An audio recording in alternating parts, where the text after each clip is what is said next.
हमारे श्रीनाथ जी में, वहां श्रीनाथ जी में ठाकुर जी का जब श्रृंगार होता है तब ठाकुर जी के आगे बंटा भोग रखा जाता है।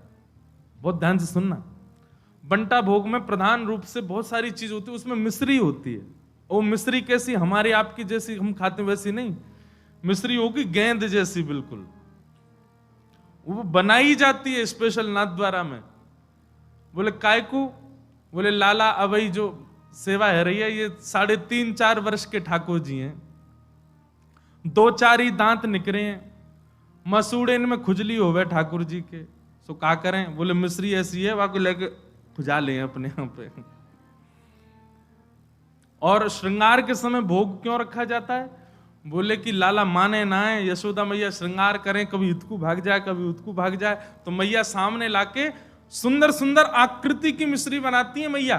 कोई गैया जैसी मिश्री, कोई सितारे जैसी मिश्री, कोई चंद्रमा जैसी मिश्री, कोई तोता जैसी मिश्री। क्यों?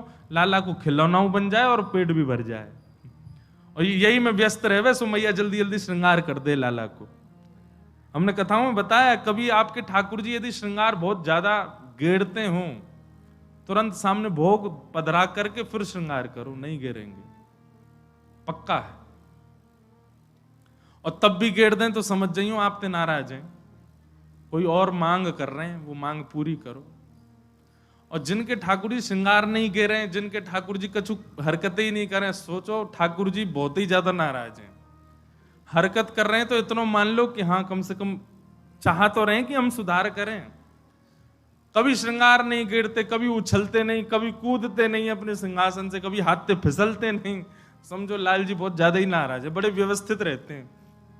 तो लाल जी के चरणों में यशोदा मैया ने छोटे छोटे नूपुर पहनाए हैं। क्यों? क्योंकि सुबह तो मैया तो चली जाए अपने कार्यान में, अब बार बार आवे बेचारी मैया, आके देखे लाला उठो कि नहीं उठो, उठो कि नहीं उठो। मैया को लगे मेरे कामन में बड़ो व्यवधान हो, ऐसा कहा करूं मुझको पतो चल जाए करे कब उठो। सो ठाकुर जी के पैरन में ऐसी पायल पहनाई मैया ने, जैसे ही ठाकुर जी उठे सोई नूपुर की आवाज आ जाए, मैया दौड़ के आवे तुरंत लाला के पास। आज ठाकुर जी सुबह उठे,